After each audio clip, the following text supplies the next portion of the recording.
भारत और चीन के बीच ईस्टर्न लद्दाख में पेट्रोलिंग को लेकर हुए समझौते के बाद अब डिसएंगेजमेंट का काम शुरू हो गया है। जल्द ही पेट्रोलिंग भी शुरू हो सकती है। डिसएंगेजमेंट को लेकर 4 दिन पहले समझौता हुआ था। रिपोर्ट के मुताबिक डेमचौक और देपसांग पॉइंट में सेनाओं ने अपने अस्थायी टेंट और शेड हटाना शुरू कर दिए हैं। सैनिक गाड़ियां और मिलिट्री उपकरण भी पीछे ले जा रहे हैं। दोनों देशों की सेनाएं अलग अलग दिन पेट्रोलिंग करेंगी। एक दूसरे को पहले से इसकी सूचना देनी होगी। 2020 में दोनों देशों के सेनाओं के बीच इस इलाके में हिंसक झड़प के बाद से ही यहां पेट्रोलिंग बंद थी। प्रधानमंत्री मोदी के ब्रिक्स यात्रा से पहले यह समझौता फाइनल हुआ था। ब्रिक्स यात्रा के दौरान प्रधानमंत्री नरेंद्र मोदी और चीनी राष्ट्रपति शी जिनपिंग के बीच करीब 5 साल बाद मुलाकात हुई। भारत दौरे के दूसरे दिन जर्मन चांसलर ओलाफ शोल्ज की पीएम मोदी से मुलाकात। प्रधानमंत्री नरेंद्र मोदी ने कहा कि जर्मन और भारत की साझेदारी 2 मजबूत लोकतंत्रों की साझेदारी है। भारत दौरे के दूसरे दिन जर्मन चांसलर ओलाफ शोल्ज की पीएम मोदी से मुलाकात हुई। पीएम मोदी ने कहा कि भारत और जर्मनी के बीच साझेदारी 2 मजबूत लोकतंत्रों की साझेदारी। आज सुबह पीएम मोदी ने जर्मन चांसलर का अपने आवास पर स्वागत किया। पीएम मोदी ने मुलाकात की तस्वीरें एक्स पर पोस्ट की। स्वागत से अभिभूत जर्मन चांसलर ने एक्स पर हिंदी में पोस्ट पर पीएम मोदी को धन्यवाद कहा। इस मुलाकात के बाद दोनों नेता भारत और जर्मनी के बीच 7वें अंतर सरकारी परामर्श की बैठक में शामिल हुए। भारत और जर्मनी की स्ट्रेटेजिक पार्टनरशिप मजबूत एंकर के रूप में उभरी है। दोनों देशों की इंडस्ट्री, इनोवेटर्स और युवा टैलेंटेड को जोड़ रहे हैं। पीएम मोदी ने कहा कि जर्मनी ने भारतीय कुशल श्रमिकों को दिए जाने वाले वीजा को बढ़ाकर 90,000 कर दिया है। ये दोनों देशों के बीच बढ़ते हुए भरोसे का सबूत है। कनाडा बसने के सपने को बड़ा झटका लगा है। कनाडा की ट्रूडो सरकार ने इमिग्रेशन पॉलिसी में अहम बदलाव किया है। दूसरे देशों से कनाडा आने वाले परमानेंट रेजिडेंट की संख्या में अब 20% कटौती की गई है। 25 में 3,95,000 लोगों को कनाडा की नागरिकता मिल सकती है। 2026 में ये संख्या 15,000 और घटकर 3,80,000 हो जाएगी, जबकि 2027 में 3,65,000 विदेशी नागरिकों को ही कनाडा में बसने का मौका मिलेगा। हर साल कनाडा बसने के इच्छुक 1 लाख लोगों का सपना टूटेगा। इसके साथ ही 2025 से विदेशी अस्थायी कर्मचारियों की भर्ती के लिए नियम सख्त कर दिए गए हैं। नौकरी में अब कनाडाई नागरिकों को प्राथमिकता देनी होगी। इस फैसले से प्रवासी और युवाओं के बीच बेरोजगारी बढ़ सकती है। कनाडा में 2023 में भारतीय अस्थायी वर्करों की संख्या सबसे ज्यादा थी। कुल 1,83,000 अस्थायी कर्मचारियों में 27,000 भारतीय थे। आम आदमी पार्टी का भाजपा पर आरोप, पदयात्रा के दौरान विकासपुरी में अरविंद केजरीवाल पर करवाया अटैक। दिल्ली विधानसभा चुनाव की तैयारी में जुटे अरविंद केजरीवाल विकासपुरी इलाके में पदयात्रा कर रहे थे। आम आदमी पार्टी का आरोप है कि इस दौरान बीजेपी से जुड़े लोगों ने केजरीवाल पर अटैक किया। भारतीय जनता पार्टी को पता है कि वो अरविंद केजरीवाल जी को चुनाव में हरा नहीं सकती, इसलिए वो इस गंदी राजनीति पर उतरकर अरविंद केजरीवाल जी पर हमला करना चाहते हैं, उनकी जान लेना चाहते हैं। आम आदमी पार्टी के नेताओं ने सोशल मीडिया पोस्ट के जरिए बीजेपी पर केजरीवाल को निशाना बनाने का आरोप लगाया। वहीं बीजेपी का कहना है कि लोग केजरीवाल से सवाल पूछ रहे थे। जनता अगर पूछे सवाल तो क्यों परेशान है केजरीवाल। अरविंद केजरीवाल पर हमले के आरोप के बाद दिल्ली में सियासत गर्म हो गई है और आम आदमी पार्टी के नेताओं ने केजरीवाल की सुरक्षा बढ़ाने की मांग की है। ज्ञानवापी परिसर में एएसआई सर्वे की मांग वाली याचिका खारिज। हिंदू पक्ष ने कहा कि हाईकोर्ट में अपील करेंगे। हिंदू पक्ष ने पूरे ज्ञानवापी परिसर के अतिरिक्त सर्वे और मुख्य गुंबद के नीचे खुदाई के लिए याचिका दायर की थी। हिंदू पक्ष की ओर से दावा किया गया था कि मुख्य गुंबद के नीचे शिवलिंग मौजूद है। कोर्ट ने इस याचिका को खारिज कर दिया। प्रार्थना पत्र खारिज कर दिया गया है पुनः सर्वे को लेकर के। इसके हमारे सीनियर विजय शंकर सूर्य ने बताया कि मैं इसके खिलाफ हाईकोर्ट जाऊंगा और हाईकोर्ट में इसकी अपना याचिका दाखिल। मुस्लिम पक्ष सर्वे की मांग का विरोध कर रहा था। मुस्लिम पक्ष का कहना है कि ये मामले को लंबा खींचने का तरीका है। साथ ही सील वजू खाने पर सुप्रीम कोर्ट ने रोक लगाई है। ये केस 1991 से कोर्ट में चल रहा है। इस मामले में एएसआई का सर्वे एक बार पहले भी हो चुका है, लेकिन हिंदू पक्ष वजूखाने समेत पूरे परिसर का सर्वे कराने की मांग कर रहा है। मुंबई के बरेली विधानसभा सीट पर हाई प्रोफाइल सियासी टक्कर। शिंदे गुट ने आदित्य ठाकरे के सामने मिलिंद देवरा को चुनावी मैदान में उतारा है। एक्स पर पोस्ट कर मिलिंद देवरा ने वरली सीट से विधानसभा चुनाव लड़ने का ऐलान किया है। आदित्य ठाकरे दूसरी बार इस सीट से चुनाव लड़ रहे हैं। कद्दावर कांग्रेसी मुरली देवरा के बेटे मिलिंद देवरा 2004 और 2009 में मुंबई के दक्षिण मुंबई सीट से लोकसभा चुनाव जीत चुके हैं। 2011 में मनमोहन सरकार में राज्य मंत्री रह चुके हैं। 2014 और 2019 लोकसभा चुनाव में वो शिवसेना के अरविंद सावंत से हार गए। मुंबई कांग्रेस के अध्यक्ष रहे मिलिंद देवरा इसी साल जनवरी में शिंदे गुट वाली शिवसेना में शामिल हुए। वर्ली की सीट पर राज ठाकरे की पार्टी एमएनएस ने संदीप देशपांडे को उतारा है। वहीं अब शिंदे गुट की ओर से मिलिंद देवरा को टिकट दिया जा रहा है। अब वर्ली सीट पर यह मुकाबला त्रिकोणीय मुकाबला माना जा रहा है। महाराष्ट्र में चुनावी महाभारत में सामने आया आरक्षण का दाव। भाजपा ने कहा कि कांग्रेस आरक्षण के खिलाफ है, तो दूसरी तरफ नाना पटोले ने कहा कि भाजपा 50% आरक्षण की सीमा रद्द करेगी। उनसे आरक्षण की बात करते हैं, उनसे संविधान की बात करते हैं। जो लोग संविधान पर रोज मर्डर करते हैं, खून करते हैं, वो बीजेपी आज हमारे को संविधान समझाएगी। आरक्षण पर राहुल गांधी के बयान पर नाना पटोले की सफाई तब आई जब बीजेपी कांग्रेस को आरक्षण विरोधी बता रही है। बीजेपी आरोप लगा रही है कि आरक्षण राहुल खत्म करना चाहते हैं। कांग्रेस हमेशा आरक्षण की विरोधी रही है। इसी प्रकार के विचार नेहरू जी ने भी रखे हैं। अब विदेशों में जाकर राहुल जी भी रख रहे हैं। राहुल गांधी और नाना पटोले को आरक्षण के विरोध में बताकर भाजपा अपनी दलित वोट बैंक मजबूत करना चाहते, तो दूसरी तरफ कांग्रेस भाजपा पर आरक्षण खत्म करने के आरोप कर रही है। कांग्रेस ने महाराष्ट्र में 26 और सीटों पर उम्मीदवारों के नाम तय किए। कांग्रेस अब तक 78 कैंडिडेट के नाम फाइनल कर चुकी है, जिनमें से 48 सीटों पर ऐलान भी किया जा चुका है। कैंडिडेट फाइनल करने के लिए दिल्ली में कांग्रेस केंद्रीय चुनाव समिति की मीटिंग हुई। कांग्रेस अध्यक्ष मल्लिकार्जुन खड़गे और राहुल गांधी के साथ साथ सीनियर लीडर मौजूद रहे। इससे पहले राहुल गांधी दिल्ली में उत्तम नगर की प्रजापति कॉलोनी पहुंचे, कुम्हारों से बात की, फिर सैलून में गए, शेविंग करवाई। सैलून चलाने वाले अजीत ठाकुर का हालचाल भी जाना। पेंशन काफी ले रहे हो आप? एक महीने में 15,000 रुपए का होता है, दुकान किराए का, कमरा किराए का। जब पहले आए थे क्या पेंशन? अरे जब आए थे सोचे थे आगे भविष्य हमारा काफी से मेहनत करेंगे, लेकिन ये कहीं रह गया। राहुल गांधी ने कामकाज से लेकर परिवार और कमाई के बारे में जाना। जब सैलून से निकले तो दाढ़ी बनाने का मेहनत आना 50 रुपए के बदले 500 रुपए दिए। महाविकास आघाड़ी में नहीं सुलझ रहा सीट शेयरिंग का पेच।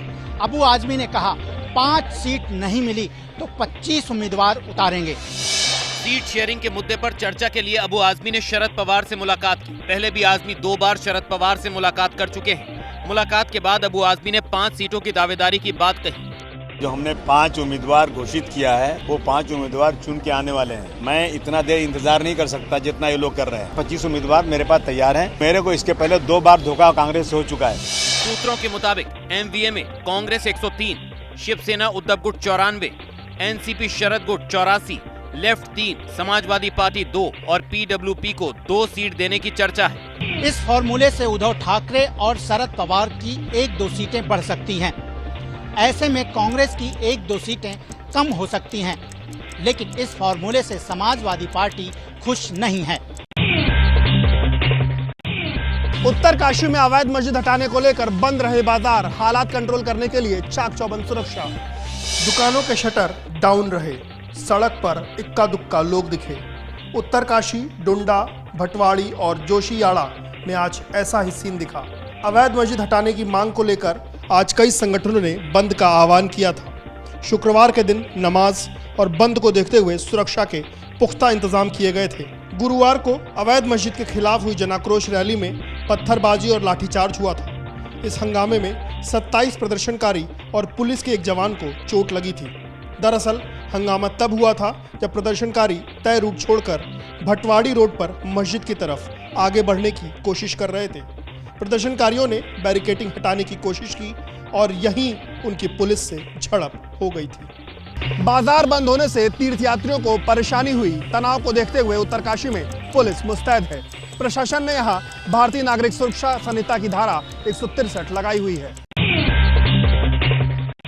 उत्तरकाशी में लाठीचार्ज और हंगामे से स्थानीय लोग नाराज। डीएम को हटाने की मांग। कांग्रेस ने कहा उत्तराखंड में हिंसा की साजिश। अवैध मस्जिद के खिलाफ उत्तरकाशी में जन आक्रोश रैली के दौरान हुई झड़प से नाराज स्थानीय लोगों ने जिलाधिकारी को हटाने की मांग की है। लोगों ने जिलाधिकारी को हटाने की मांग को लेकर राज्यपाल को ज्ञापन भेजा है। मैं निवेदन करता हूं तत्काल प्रभाव से मेहरबान सिंह बिष्ट जी को निलंबित किया जाए, जो आसिफ रज्जा अब्बास है यहाँ से हटाया जाए ताकि हमारी देवभूमि बची रहे। उत्तरकाशी में चल रहे विवाद को लेकर कांग्रेस धामी सरकार को कटघरे में खड़ा कर रही। कांग्रेस ने आरोप लगाया कि उत्तराखंड में सांप्रदायिक हिंसा की साजिश रची जा रही है। सारे जितो घटनाएं हो रही हैं एक सुनियोजित तरीके से हो रही हैं और इन घटनाओं के पीछे सब भाजपा के चेहरे हैं। स्थानीय लोगों की शिकायत है कि अधिकारी मस्जिद को लेकर झूठ बोल रहे हैं, साथ ही लोकल लोगों की आवाज दबाने की कोशिश हो रही है।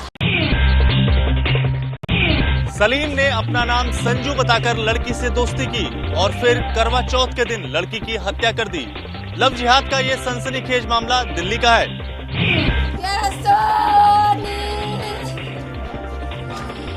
ये मातम नांगलोई में 19 साल की सोनी के घर में है। सोनी 7 महीने की प्रेग्नेंट थी। संजू उर्फ सलीम पर शादी का दबाव बना रही थी। सलीम को ये नागवार गुजर रहा था। करवा चौथ के दिन सोनी को मिलने बुलाया, 2 दोस्तों के साथ हत्या कर शव को हरियाणा के रोहतक में दफना दिया। क्या आपको पता था कि संजू सलीम है या ऐसे उसकी दोस्ती है कुछ? मेरा इस चीज के मामला में कुछ पता है नहीं। जब चली गई मेरी बहन, जब जाके पता चला उसके घर पे कि सलीम है। पुलिस ने सलीम और उसके एक साथी को गिरफ्तार कर लिया है। सलीम की निशानदेही पर सोनी का शव रोहतक के खेत से बरामद कर लिया। सोनी के घर वाले ये तो जानते थे कि उसका कोई दोस्त है, लेकिन जब उसका नाम पूछते थे तो वो कहती थी भूत से बात कर रही हूँ। लॉरेंस के भाई अनमोल पर एनआईए का शिकंजा। एनआईए ने अनमोल पर रखा 10 लाख रुपए का इनाम। लॉरेंस बिश्नोई के छोटे भाई अनमोल बिश्नोई को एनआईए ने मोस्ट वांटेड की लिस्ट में शामिल कर लिया है। रिपोर्ट के मुताबिक फर्जी पासपोर्ट से अनमोल बिश्नोई इंडिया से भाग चुका है। अनमोल लॉरेंस बिश्नोई का छोटा भाई है। जेल में बंद लॉरेंस का गैंग अनमोल चलाता है। अनमोल पर सलमान के घर फायरिंग का आरोप है। सिद्धू मूसेवाला की हत्या और बाबा सिद्दीकी हत्याकांड में भी अनमोल का नाम शामिल है। एनआईए ने अनमोल की गिरफ्तारी के लिए इंटरपोल की मदद ली है। अनमोल बिश्नोई के खिलाफ राजस्थान में भी कई केस दर्ज है। अनमोल बिश्नोई जोधपुर जेल में भी सजा काट चुका है। 7 अक्टूबर 2021 को जेल से रिहा किया गया था। इस बीच दिल्ली पुलिस ने लॉरेंस बिश्नोई गैंग के 7 शूटर्स को गिरफ्तार किया है। पुलिस ने इनके पास से हथियार भी बरामद किए हैं।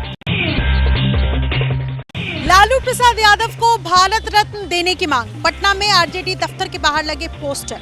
जेडीयू ने कहा लालू ईडी सीबीआई के रत्न। सामाजिक न्याय के नेता, मसीहा, हमारे भगवान, इन तमाम विश्लेषणों के साथ लालू प्रसाद यादव को भारत रत्न देने की मांग वाला ये पोस्टर पटना में आरजेडी ऑफिस के बाहर लगा है। मांग की गई है कि गरीबों की आवाज लालू प्रसाद यादव को भारत रत्न दिया जाए। इस पोस्टर पर सियासत गर्म है। जेडीयू कह रही है कि लालू भारत के नहीं, सीबीआई, ईडी और कोर्ट के रत्न। लालू जी तो अनमोल रत्न है। कैदी नंबर 3351, सीबीआई के रत्न, ईडी के रत्न। इसी साल जनवरी में बिहार के पूर्व सीएम जननायक कर्पूरी ठाकुर को भारत रत्न से सम्मानित किया गया था। पूर्व केंद्रीय मंत्री पशुपति पारस को झटका, 7 दिनों में खाली करना होगा। पटना में मिला पार्टी दफ्तर। पटना के 1 व्हीलर रोड पर पशुपति पारस की राष्ट्रीय लोक जनशक्ति पार्टी का दफ्तर है। बिहार सरकार के भवन निर्माण विभाग ने अब पशुपति पारस की पार्टी को यह दफ्तर खाली करने का नोटिस थमा दिया है। नोटिस में 7 दिन में दफ्तर खाली करने को कहा गया है। 1 सप्ताह के अंतर्गत आवास को खाली कर देना है, नहीं तो आपको बलपूर्वक खाली करा दिया जाएगा, यही नोटिस थी। 1 व्हीलर रोड का बंगला अब केंद्रीय मंत्री चिराग पासवान को अलॉट हो गया है। वहीं पशुपति पारस की तरफ से कहा जा रहा है कि इस बंगले को लेकर हाई कोर्ट में केस पेंडिंग है। लोक जनशक्ति पार्टी के स्थापना के बाद से ही 1 व्हीलर रोड का ये बंगला पार्टी दफ्तर रहा है। भवन निर्माण विभाग ने 30 जून 2006 को ये बंगला पार्टी के लिए अलॉट किया था। छत्तीसगढ़ में कांग्रेस के 2 दिग्गजों का झगड़ा सोशल मीडिया में वायरल। रैली में दीपक बैज ने भूपेश बघेल को किया इग्नोर। कांग्रेस के झंडे से सजी गाड़ी पर भूपेश बघेल दूसरे नेताओं के साथ खड़े हैं। दूसरे नेताओं का हाथ पकड़कर भूपेश बघेल उन्हें गाड़ी पर चढ़ा रहे हैं। छत्तीसगढ़ कांग्रेस के अध्यक्ष दीपक बैज भी गाड़ी पर चढ़ने के लिए आगे बढ़ते हैं। भूपेश बघेल हाथ बढ़ाते हैं, लेकिन दीपक बैज भूपेश बघेल का हाथ थामने से इनकार कर देते हैं। कांग्रेस नेताओं की आपसी झगड़े पर बीजेपी के नेता तंज कस रहे हैं। कांग्रेस नेताओं के बीच अनबन की खबर ऐसे समय में आई है जब सूबे के रायपुर दक्षिण विधानसभा सीट पर उपचुनाव है। कांग्रेस ने इस सीट से आकाश शर्मा को टिकट दिया है। प्रदूषण में एक्शन पर केंद्र सरकार, डीजीएचएस ने राज्यों को लिखी चिट्ठी, पॉल्यूशन कंट्रोल करने को कहा। दिवाली से पहले बढ़ते एयर पॉल्यूशन ने केंद्र सरकार की चिंता बढ़ा दी है। प्रदूषण से होने वाली गंभीर बीमारियों को देखते हुए director general of health services ने राज्यों को प्रदूषण रोकने के लिए कदम उठाने को कहा है। डीजीएचएस ने राज्यों और केंद्र शासित प्रदेशों को प्रिंसिपल सेक्रेटरी को चिट्ठी लिखी है। चिट्ठी में कहा गया है कि एयर पॉल्यूशन रोकने के लिए पराली और कूड़ा जलाने से बचें, त्योहारों पर आतिशबाजी कम करें, सार्वजनिक परिवहन का उपयोग करें, डिजिटल जनरेटर का उपयोग कम करें, स्वच्छ ईंधन का उपयोग करें। राज्यों से कहा गया है कि लोगों को पॉल्यूशन कंट्रोल करने के लिए जागरूक करें। साथ ही अगर किसी को बीमारी है, कोई जरूरत है तो उसे तुरंत प्रभाव से मेडिकल हेल्प मुहैया कराई जाए। दिल्ली में अब आसमान से रखी जाएगी प्रदूषण पर नजर। यमुना में सफेद झाग खत्म करने के लिए डिफॉर्मर का छिड़काव, लगाया गया बड़ा जाल। लगातार बढ़ते एयर पोल्यूशन को कंट्रोल करने के लिए दिल्ली सरकार अब ड्रोन उड़ाएगी। ड्रोन के जरिए अलग अलग इलाकों की तस्वीरें और डाटा कलेक्ट किया जाएगा। ड्रोन से जानकारी जुटाई जाएगी कि आखिर हॉटस्पॉट वाली जगहों पर प्रदूषण क्यों बढ़ रहा है। दूसरी तरफ यमुना में सफेद झाग को खत्म करने के लिए दिल्ली जल बोर्ड के कर्मचारी लगातार डिफॉर्मर का छिड़काव कर रहे हैं। इसके साथ ही सफेद झाग को एक बड़े नेट के जरिए एक जगह इकट्ठा किया जा रहा है और फिर डिफॉर्मर का छिड़काव कर इसे खत्म किया जा रहा है। दिवाली से पहले दिल्ली का AQI खराब स्थिति में है। वायु प्रदूषण का असर अब दिल्ली में लोगों की सेहत पर पड़ने लगा है। एक्ट्रेस रिया चक्रवर्ती को सुप्रीम कोर्ट से बड़ी राहत, लुकआउट सर्कुलर रद्द करने का बॉम्बे हाई कोर्ट का आदेश बरकरार। अभिनेता सुशांत सिंह राजपूत की मौत के केस में अगस्त 2020 में सीबीआई ने रिया चक्रवर्ती, उनके भाई शौविक चक्रवर्ती, उनके पिता लेफ्टिनेंट कर्नल इंद्रजीत चक्रवर्ती और उनकी मां संध्या चक्रवर्ती के खिलाफ लुकआउट सर्कुलर जारी किया था। सर्कुलर को बॉम्बे हाई कोर्ट ने इस साल फरवरी में निरस्त कर दिया था। बॉम्बे हाई कोर्ट के फैसले के खिलाफ सुप्रीम कोर्ट में याचिका दायर की गई थी। सुनवाई के दौरान जस्टिस BR गवई और जस्टिस KV विश्वनाथन की पीठ ने कहा कि याचिका सिर्फ इसलिए दायर की गई थी क्योंकि आरोपी हाई प्रोफाइल थे। 34 साल के सुशांत सिंह राजपूत को 14 जून 2020 को उनके बांद्रा वाले अपार्टमेंट में फांसी पर लटका हुआ पाया गया था। इस मामले में रिया और उनके परिवार से पूछताछ हुई थी। चक्रवाती तूफान दाना ने पश्चिम बंगाल और उड़ीसा के कई हिस्सों में मचाई तबाही। चक्रवाती तूफान के गुजर जाने के बाद अब रेस्क्यू ऑपरेशन में आई तेजी। चक्रवाती तूफान दाना करीब 120 किलोमीटर की रफ्तार से उड़ीसा के तट पर टकराते हुए आगे बढ़ा। तूफान की वजह से कई जगह पेड़ और बिजली के खंभे उखड़ गए। कच्चे मकानों को भी नुकसान पहुंचा है। उड़ीसा के भद्रक जिले में सबसे ज्यादा तबाही हुई। तूफान से पश्चिम बंगाल में एक शख्स की मौत की खबर है। अभी भी बंगाल और उड़ीसा में तेज हवाएं चल रही हैं और तेज बारिश हो रही है। इसके अलावा किसी बड़े नुकसान की खबर अब तक तो सामने नहीं आई है। एयर ट्रैफिक के साथ सामान्य सेवाएं भी बहाल कर दी गई हैं। भुवनेश्वर एयरपोर्ट से उड़ानें शुरू हो चुकी हैं।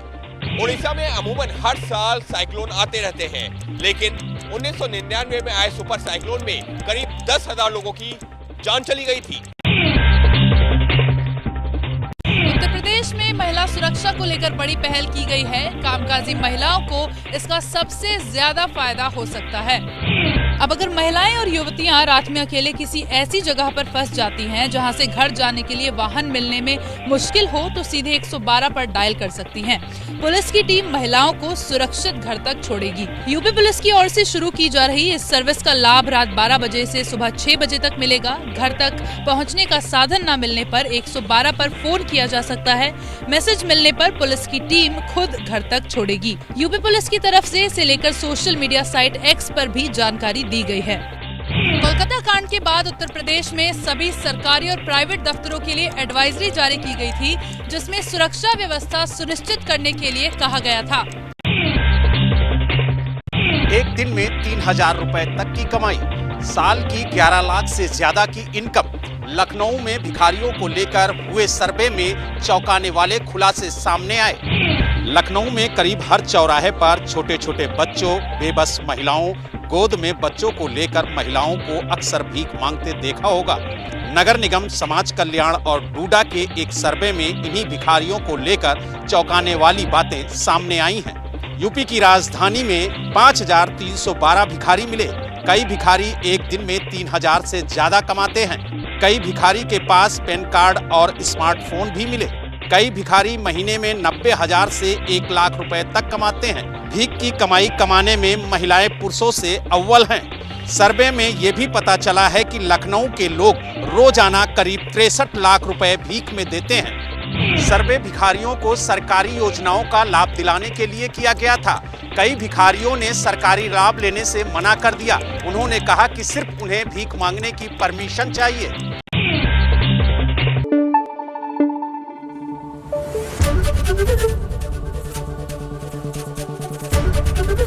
एबीपी न्यूज आपको रखे आगे।